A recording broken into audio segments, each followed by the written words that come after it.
아브라함에 관계된다든지 다른 사람들에 대한 이야기라든지 이러한 것이 이렇게 아주 한 사람의 일생 중에서 하나님과 관계를 맺든지 하나님과 관계가 끊어지든지 이러한 중요한 것만 아주 몇 개만 이렇게 기록이 되어 있습니다. 그래서 이러한 기록은 어떻게 하면 사람이 하나님과 연합이 되고 어떨 때 하나님과 분리가 되는지를 잘 보고 따라오라고 하나님께서 이 성경 말씀을 기록해 놓으신 것입니다. 그래서 아브라함은 175세까지 살았습니다.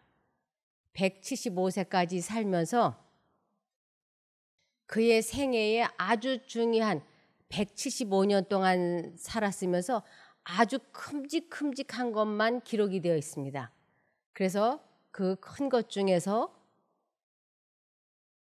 사라의 권유로 하갈과 결혼했던 일, 그걸로 인해서 하나님을 믿지 않는 것을 드러냈던 일, 그리고 두 차례 사라를 자기의 친 아내라고 하지 않고 누이 동생이라고 해서 두 번 속였던 일, 그것이 다 그 세 가지 일이 하나님을 믿지 않는 아브라함과 사라의 불신을 나타내는 사건이 기록이 되어 있습니다. 그리고 그 소돔과 고모라의 사건도 기록이 되어 있고, 그리고 이제 정말 아브라함이 자기의 전 생애를 뒤돌아보면서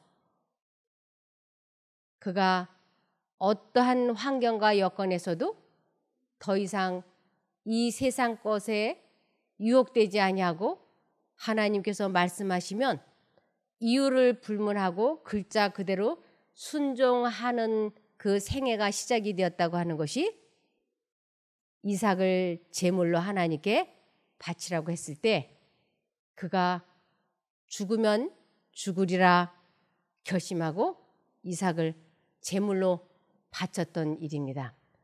그때 이제야 내가 여호와를 경외하는 줄을 알았노라고 하나님께서 아브라함에게 말씀을 해주셨는데, 그것은 이제야 아브라함이 하나님의 음성과 사단의 음성을 듣고 이제는 하나님 쪽을 분별해서 순종하는 참으로 영적으로 죽었다가 살아나는 영적 부활을 경험한 생애입니다. 그래서 이삭을 제물로 드리고 난 이후에 아브라함은 더 이상 그러한 시험을 받지 않아요.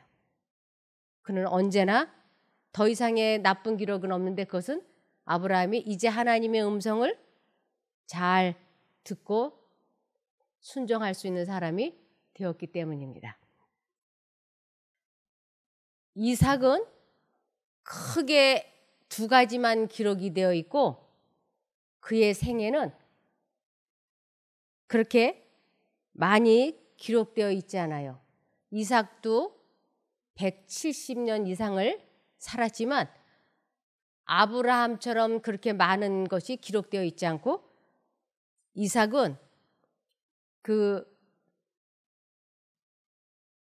장자권을 에서에게 주고 싶어서 몰래 그 일을 하려다가 결국은 리브가의 술책대로 야곱에게 넘어간 것, 그 사건과 그 다음에 그랄이라고 하는 곳에 가서 그 나라에 가서 살면서 자기 아내를 누이 동생이라고 사람들에게 말하게 해서 하마터면 그 사라처럼 어려움을 겪을 뻔했는데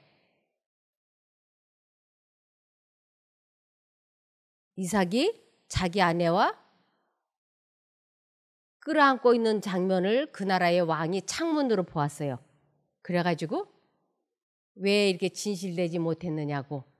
그래서 그때 이삭이 사람들이 내 아내 리브가의 아리따움을 보고 나는 죽이고 내 아내를 빼앗아갈까 봐 두려워서 그랬다. 그랬을 때 그 나라 왕이 이 여자는 이삭의 참 아내이니 아무도 이 여자를 건드리면 안 된다고 이렇게 공개적으로 해서 이삭과 리브가를 보호해주는 이 두 가지 사건이 크게 기록이 되어 있습니다. 그런데 이삭은 보통 사람하고는 다른 사람이었어요. 아주 특별한 경험을 가지고 있는데 그것은 20세 때 아버지가 이삭을 제물로 하나님께 드리겠다고 했을 때 그는 마음속에 하나님의 뜻에 순종을 해야 돼 하는 생각과 죽기 싫어 하는 사단의 두 생각이 들어왔을 때 그는 훈련을 잘 받은 사람이었기 때문에 아버지의 뜻에 하나님의 뜻에 순종을 해서 그 제단 위에 자기 스스로 드러누웠던 것입니다. 그래서 아브라함이 칼을 집어든 것과 이삭이 눈을 감은 것은 이미 이삭도 죽은 목숨이었어요. 그래서 그는 영적으로 완전히 죽었다가 살아난 사람이고 하나님께서는 아브라함에게 죽었다가 살아난 아들이라고 생각하게끔 하셨던 것입니다. 그랬던 그가 137세 때 야곱은 또한 77세 때 하나님의 생각과 사단의 생각을 분별하지 못했어요. 이들이 하나님을 믿는다고 하는 것이 1년, 2년, 10년, 20년이 아니에요. 모태교인이잖아요. 이삭이 엄마가 90세 때 아버지가 100세 때 기적적인 하나님의 방법으로 태어났고 20세 때 번제물로 드려진 경험이 있고 그랬던 그가 하나님의 생각과 사단이 그 마음에 역사할 때 하나님을 거절을 하고 사단의 생각을 선택했다고 하는 것은 이것은 엄청난 잘못입니다. 그래서 우리가 이곳에서 지금 배우고 있는 두 생각이 들어올 때 하나님 쪽을 선택을 하고 그분이 주시는 능력으로 내 감정 조절을 하고 내 마음을 다스리고 죄와 싸워서 이기는 이것은 아주 사람들이 느리게 배우고 쉽게 잊어버리는 진리라고 그랬어요. 너무 배우기가 어려운 그러나 배우고도 쉽게 잊어버리는 진리라고 하는 것입니다. 이 이삭이 137세 그때 그는 하나님의 음성을 알아듣지 못했어요. 그리고 77세가 된 야곱도 그 하나님의 능력을 체험해 보지 못했다 그랬어요. 그의 마음이 회개함으로 새롭게 된 경험이 없다고 돼 있어요. 이 사람이야말로 모태교인 중에 모태교인이고 하나님의 뜻에 순종을 하고 장자권을 갖고자 야곱은 평생을 그 형이 가질 장자권을 갖기를 소망하고 열망했던 사람이에요. 그랬던 그가 하나님을 체험적으로 알지 못했어요. 하나님을 경험해 보지 못했어요. 그냥 열정만 있는 거예요. 내가 하나님의 뜻대로 살아야지. 내가 장자권을 받아야지. 하나님을 잘 믿어야지 하는 열정은 있었지만 정작 그는 하나님과 관계를 맺지 못했던 것이에요. 그래서 이삭이 137세 때 하나님의 생각과 사단이 넣어주는 두 가지 생각이 있었을 때 에서에게 장자권을 주면 안 된다. 그는 이미 결혼을 이방 여인과 하지 말라고 하는 것인데도 불구하고 이방 여인과 결혼한 것은 장자권을 받을 수 없다고 하는 성품이라고 하는 그가 하나님을 믿지 않는 사람이라고 하는 것을 증거를 가지고 있는데도 불구하고 에서에게 장자권을 준다고 하는 것은 안 된다고 하는 성령의 생각이 이삭의 마음에 가득했음에도 불구하고 그는 에서에게 장자권을 넘겨주어야 된다고 하는 사단이 넣어주는 생각을 그가 선택한 것이에요. 자아 포기를 하지 않았어요. 자아 굴복을 하지 않았어요. 하나님의 뜻대로 하지 않냐고 자기의 뜻, 곧 사단의 뜻대로 일을 계획했던 것입니다. 만일 이삭이 이때 자기의 생각을 포기했더라면 리브가가 그렇게 간곡하게 이 장자권을 야곱에게 줘야 된다고 하는 것을 듣고 하나님 앞에 이 문제를 놓고 기도했더라면, 하나님의 뜻에 이 사람이 복종했더라면 세계의 역사는 달라졌을 거예요. 근데 한 사람의 불순종으로 인하여 이삭의 의도를 꺾기 위해서 리브가가 술책을 썼고 거기에 야곱이 말려들었고, 그러면서 한순간에 이 가정은 풍비박산이 나버렸어요. 완전히 산산조각이 나버렸어요. 그래서 그 가정에 쥐가 있는 가장이나 어머니가 하나님의 뜻이 아닌 사단의 뜻을 선택하게 될 때 그 가정이 한순간에 풍비박산이 날 수 있어요. 아버지가 보증을 쓰려고 할 때 어머니가 보증 쓰면 안 된다고, 보증 쓰지 말라고 그렇게 간곡하게 이야기함에도 불구하고 그 집의 가장이, 남편이, 아버지가 도장 한 번을 잘못 찍어줌으로 인해서 그 가정이 풍비박산되는 경우들이 가끔 있지 않습니까? 외도하지 말라고 그렇게 애걸복걸 하는데도 남자가 외도를 해서 가정이 풍비박산이 난다든지, 그 한 사람의 불순종이 가정에 미치는 영향이 얼마나 큰지 모릅니다. 그래서 이삭의 기록이 짧지만 적지만 그 한 번의 잘못으로 이 가정이 풍비박산이 났다고 하는 것은 아주 의미 깊게 기록이 되었다고 할 수 있겠습니다.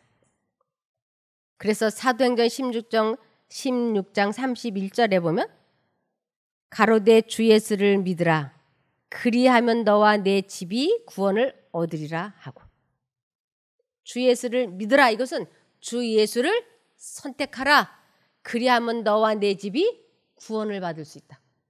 그런데 주 예수를 선택하는 게 아니고 사단의 생각을 선택하면 그 집안이 송두리째 망가질 수 있는 것이에요. 어쩌면 그렇게 77년이나 하나님을 믿는다고 그렇게 열정이 많았던 야곱이 그런 큰 실수를 했는지 한번 보시겠습니다.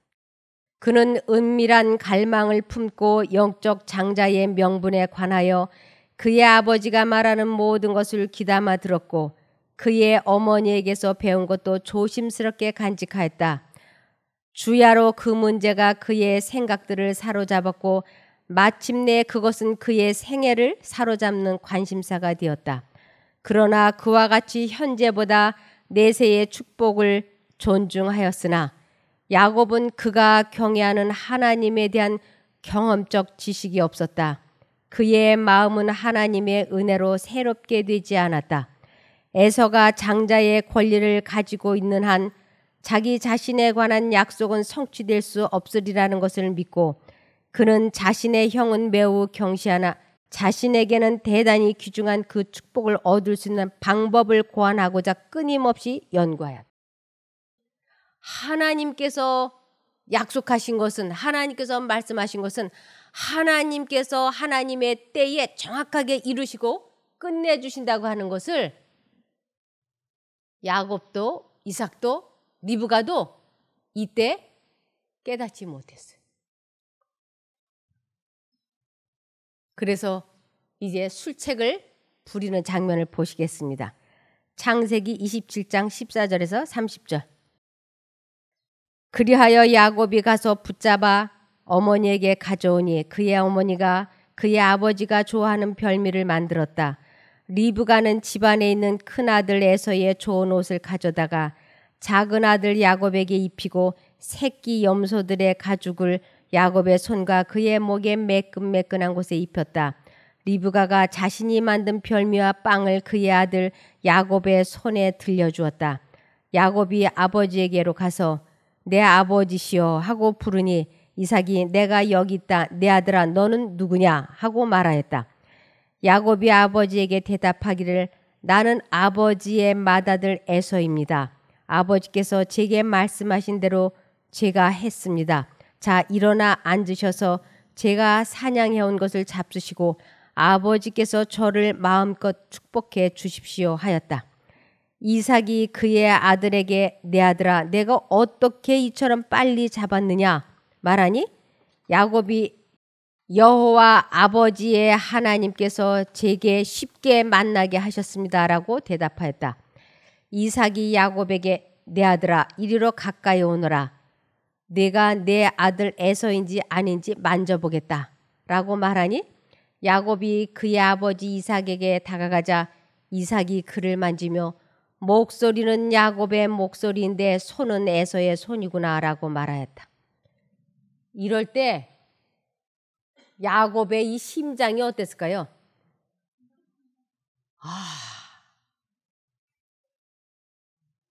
얼마나 떨었을까요?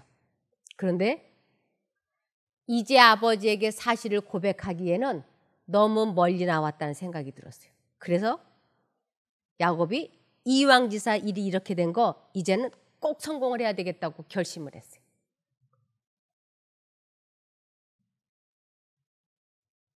(23절이죠) 야곱의 손이 그의 형 에서의 손과 같이 털이 있으므로 이삭이 그를 알아보지 못하고 그를 축복하였다. 이삭이 말하기를 네가 진실로 내 아들 에서냐 하니 그가 이해하고 대답하였다.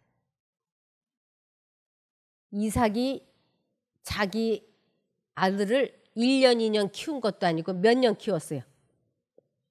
77년 키웠어. 지금 이삭이 뭔가 이상하다는 감을 잡고 있는 거예요. 목소리는 에서인데 아니 목소리는 야곱인데 만져보니까 에서 같아. 뭔가 이상해. 그래서 또 물어본 게 내가 진실로 내 아들 에서냐?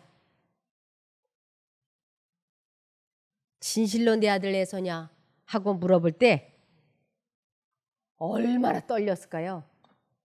근데 이해하고 대답하였다. 이삭이 말하기를 내게 가까이 가져오너라. 내 아들이 사냥한 것을 먹고 내가 너를 축복하겠다 하므로 야곱이 그에게 가까이 가져가니 이삭이 먹었고 또 그에게 포도주를 가져가니 이삭이 마셨다. 그의 아버지 이삭이 그에게 말하기를 내 아들아 가까이 와서 내게 입 맞춰라 하므로 야곱이 가까이 가서 이삭에게 입을 맞추니 이삭이 그의 옷 향내를 맡고 그를 축복해 주며 말하였다. 보아라 내 아들의 향기는 여호와께서 복 주신 들판의 향기 같구나. 아버지 하나님께서 아들의 이슬과 하늘의 이슬과 기름진 땅과 풍성한 곡식과 포도주를 내게 주시기를 원한다. 백성들이 너를 섬기고 나라들이 내게 엎드릴 것이니 너는 내 형제들의 주가 되어라. 내 어머니의 아들들이 내게 엎드릴 것이니 너를 저주하는 자들은 저주를 받고 너를 축복하는 자들은 복을 받을 것이다. 이삭이 야곱을 축복하기를 마친 후 야곱이 그의 아버지 이삭 앞에서 나가자마자 곧 그의 형 에서가 사냥해서 돌아왔다. 너무 아슬아슬하죠. 그리고 에서가 불이 나게 요리를 해서 아버지에게 갖고 왔어요. 아버지 기도해 주세요. 그럴 때 창세기 27장 32절 아버지 이삭이 그에게 너는 누구냐 하고 물었다. 그가 저는 아버지의 아들 곧 아버지의 맏아들 에서입니다 라고 대답하자 이삭은 심하게 떨면서 말하기를 그렇다면 사냥한 것을 내게 가져온 사람은 누구냐? 내가 오기 전에 내가 다 먹고 그를 축복해 주었으니 그가 반드시 복을 받을 것이다 하였다. 이삭이 막 너무 크게 충격을 받았어요. 그리고 그 일의 전말을 순식간에 깨닫게 됐어요. 내가 야곱에게 속았구나. 그리고 이 뒤에는 아내가 있을 것이다.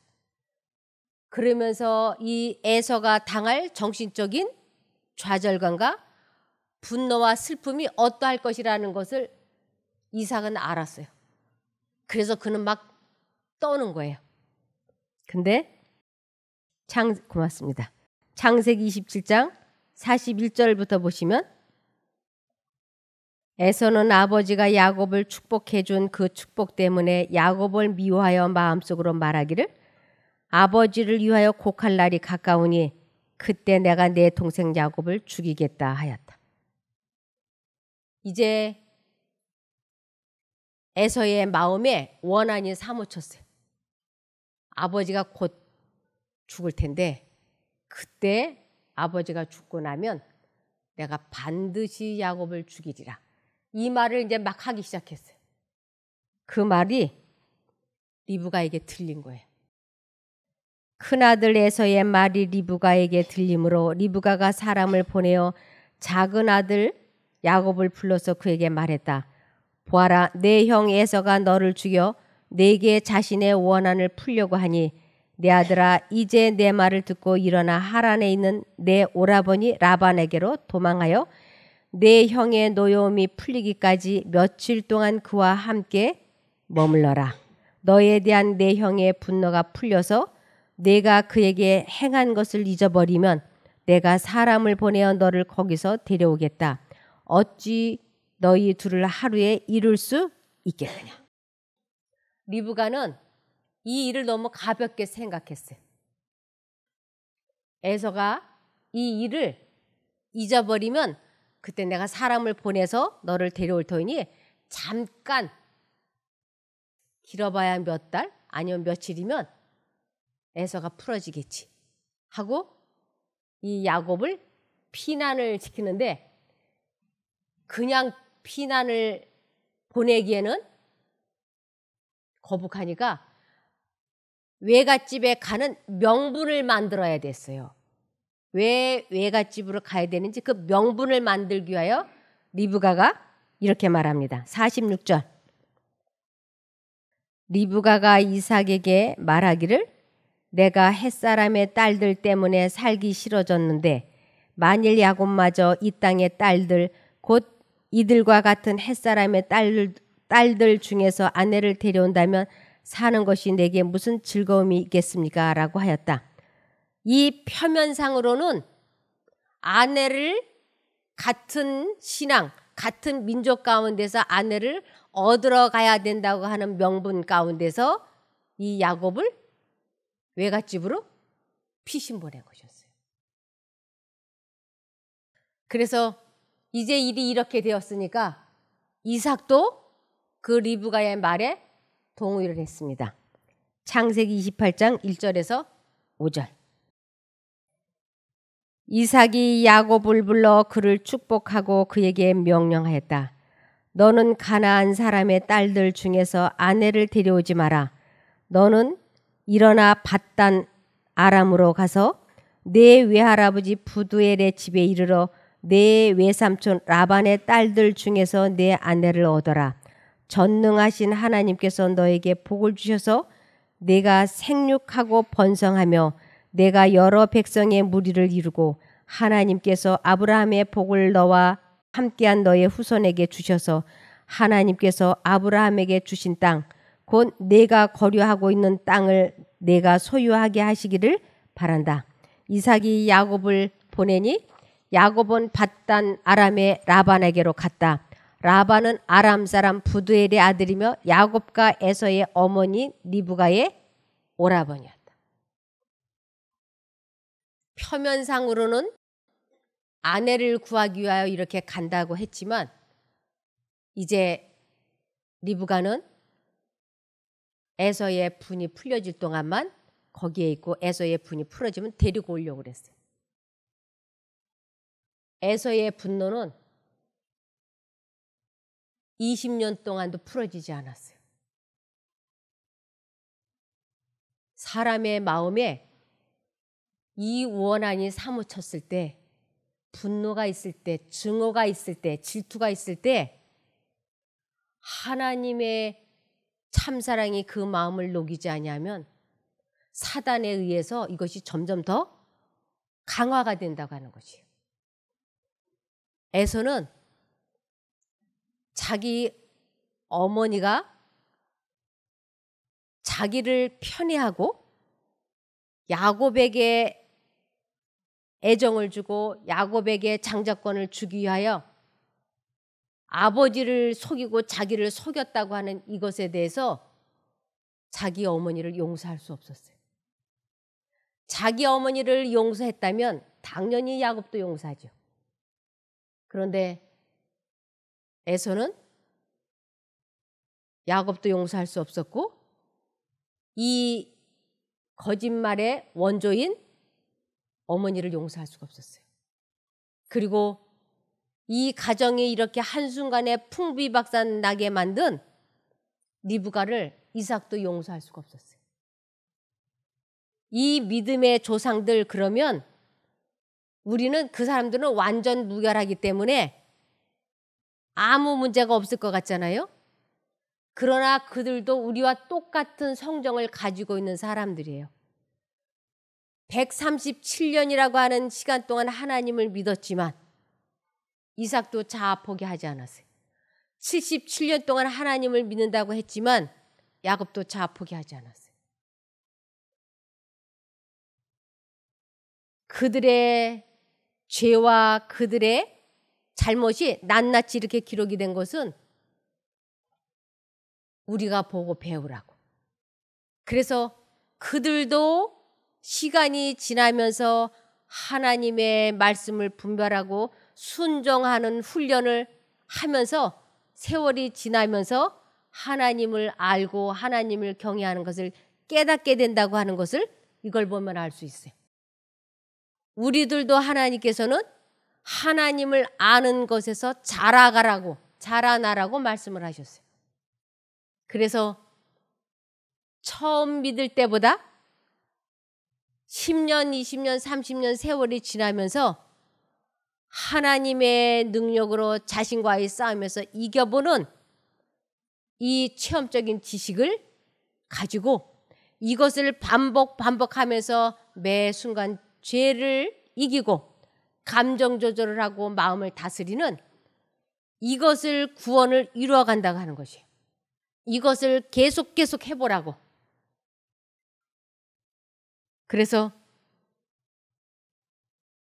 이러한 기록이 남아있는 것입니다. 에서의 분노로 인하여 죽음의 위협을 당한 야곱은 도망자가 되어 아버지의 집을 나서기는 했지만 그는 아버지의 축복은 지니고 다녔다. 이삭은 그에게 언약의 약속을 새롭게 하고 그것의 후계자로서 메소포타미아에 있는 그의 어머니의 집안에서 아내를 구하라고 하였다. 그러나 야곱이 외로운 여행길에 올랐을 때 마음에는 깊은 고민이 있었다. 야곱은 어머니와 협력해서 기만으로 이 장자권을 얻었지만 그 장자권을 얻는 그 순간부터 그의 마음에는 엄청난 죄책감이 들었어요. 그래서 슬픔이 가득했어요. 그는 어쩔 수 없이 에서를 피해서 도망 나왔지만 그는 하나님께서 그에게 주시기를 목적하신 축복을 영원히 잃어버릴까 봐 두려워하였다. 게다가 사단은 가까이서 그를 시험하려고 하였다. 하나님께서 주시려고 목적하신 축복, 이것은 영생이에요. 우리들에게도 하나님께서 주시려고 하는 것이 죄를 용서받고 영생을 얻어야지 되는 것이에요.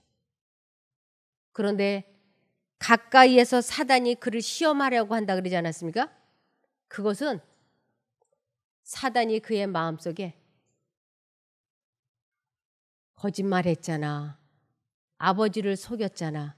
그렇게 부정직한 방법으로 장자권을 얻었기 때문에 너는 영생은 고사고 하나님과 영원히 분리되어서 멸망이야.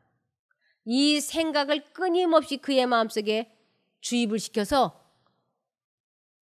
야곱은 하나님과 자기가 분리되었다는, 멸망받을까 봐 하나님께 벌받고 죄받아서 멸망될까 봐 굉장히 두려워했던 것이에요. 우리들이 하나님의 생각과 사단의 생각이 마음속에 들어왔을 때 하나님의 생각을 저버리고 사단의 마력에, 생각에 선택을 하게 되면, 즉 죄를 짓게 되는 것이죠. 죄를 짓게 되면 사단은 꼭 죄가를 주려고 그래요.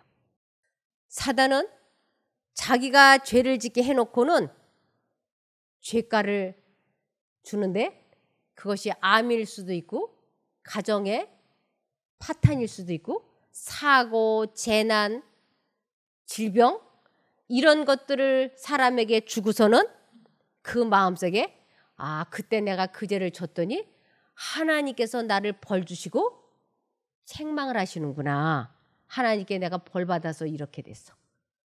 이 생각은 사단이 넣어주는 것이에요. 그런데 이 생각을 하나님께서는 벌을 주시지 않았는데도 사단이 그 생각을 넣어주면 100이면 100 다 그 생각을 받아들이는 것이에요. 사단은 사람이 죄를 지면 죄가를 줘요. 자기가. 그런데 하나님께서 말씀하시는 죄가와 사단이 말하는 죄가는 너무나 다른 것이에요.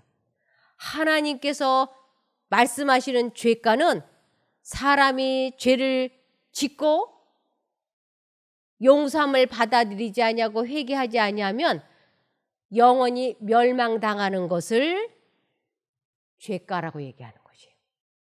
그것을 하나님께서 사람이 당해야 되는 그 죄가를 동이 서에서 먼 것 같이 옮겨놨다고 하는 것은 완전히 죄가를 다 없애버렸다. 사람이 죄를 지어서 구원을 못 받는 게 아니고 하나님께서 용서해 주신 것을 믿지 않음으로 구원을 놓치는 것이에요. 이 세상의 모든 사람이 다 죄를 지었죠. 죄 짓지 않는 사람 우리 하나도 없죠. 그런데 하나님께서 내가 죄를 지을 때마다 이리 치고 저리 치고 혼냈더라면 세상에 살아남아 있을 사람이 한 사람도 없을 거예요. 하나님께서는 우리가 죄를 졌기 때문에 우리가 받아야 되는 하나님께서 주시는 죄가, 그것은 영원히 멸망당하는 것인데 그 죄값을 예수님이 십자가에서 대신 당하셨기 때문에 우리는 그 죄값을 치르지 않게 돼 있는 것이에요. 그것을 믿기만 하면. 그래서 지금 이 세상에 수많은 사람들이 살고 있지만 하나님께로부터 죄값을 받은 사람은 지금 있어요, 없어요? 아무도 없어요. 하나님께서 말씀하시는 죄가는 멸망인데 그것은 예수님이 재림하실 때 나타나는 것이에요. 그런데 지금 이 세상에 살고 있으면서 사람들이 질병이 생기거나 사별이 일어나거나 사고나 어떤 일이 일어나면 사단은 마음속에 꼭 하나님께 벌받고 죄받은 거야. 이 생각을 주입시키는 것이에요. 하나님께서 내 죄가로 이런 일이 일어나게 한 거야. 그래서 자기가 죄 짓고 싶은 생각을 주입시키고 사람이 죄를 선택을 해서 죄를 짓게 되면 자기가 죄가를 주어놓고는 자꾸 하나님이 이 죄가로 너를 치셨다고 하나님께 덤태기를 씌우는 것이에요. 근데 하나님은 나는 그렇게 하지 않는다고 말씀하시잖아요. 이해가 되십니까? 지금 우리들이 왜 이런 질병에 걸려 있고 왜 이런 어려움이 있는가? 사단이 준 거예요. 우리들에게 이르러 온 이 죄가는 하나님이 주신 게 아니고 사단이 준 죄가라고 하는 것이에요. 그래서 내가 도둑질을 하다가 감옥에 갔다고 해봅시다. 그러면 내가 도둑질 한 것 때문에 구원을 못 받느냐? 그렇지 않아요. 하나님께서 내가 도둑질 한 것을 용서해 주셨다고 하는 것을 믿으면 구원인 거예요. 그런데 내 몸은 지금 감옥소에 들어가 있잖아요. 그러면 이 감옥에 들어가서 내가 죄값을 치르잖아요. 세월로. 그럼 이 죄가는 누가 준 거예요? 사단이 준 거예요. 죄를 짓게 하고 감옥에 들어가게 하고. 그런데 이 죄값을 사단이 주는 죄값을 치르고 있는 동안에 하나님과 내 마음이 연결이 되면 이 죄값을 치르고 있는 동안에 마음은 천국을 경험을 하게 돼. 내 몸은 감옥에 있지만 마음은 뭐예요? 천국이야.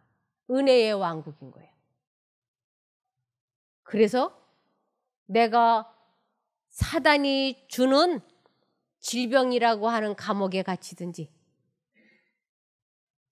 실제적으로 감옥에 갇히든지 이건 다 누가 준 거냐면 사단이 준 죄의 결과라고 해서 죄가라 그래. 근데 하나님께서는 사단이 준 죄의 결과에서 죄가에서 어떻게 해서든지 우리가 거기서 편안하게 잘 견딜 수 있도록 우리를 도우시는 것이에요.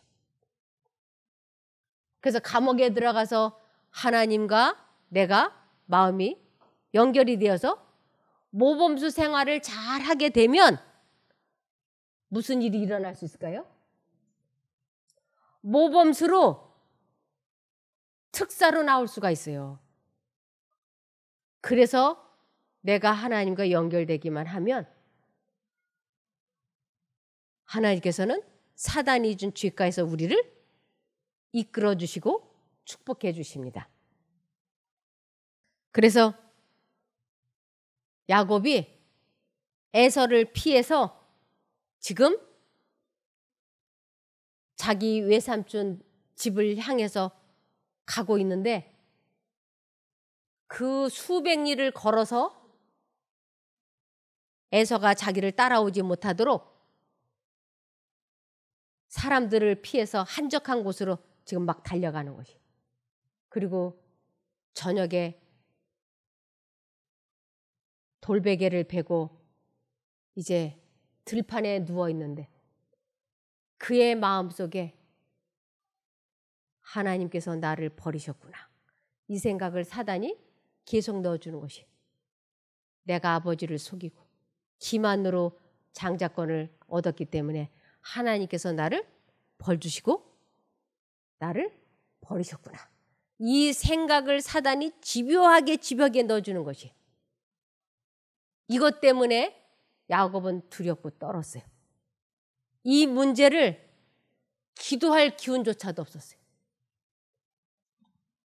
요 다음은 내일 말씀드리겠습니다. 기도할까요? 하늘에 계신 저희들의 아버지 하나님, 저희들이 두 생각이 마음속에 들어올 때 하나님을 선택한다고 하는 것이 얼마나 중요한 것인지를 이삭과 야곱을 보면서 배웠습니다. 저희들이 하나님을 온전히 선택하고 승리하는 생애를 살 수 있게 도와주시옵소서. 하나님을 체험해보는 하나님을 아는 경험을 할 수 있게 도와주시기를 예수님 이름으로 기도드리옵나이다. 아멘.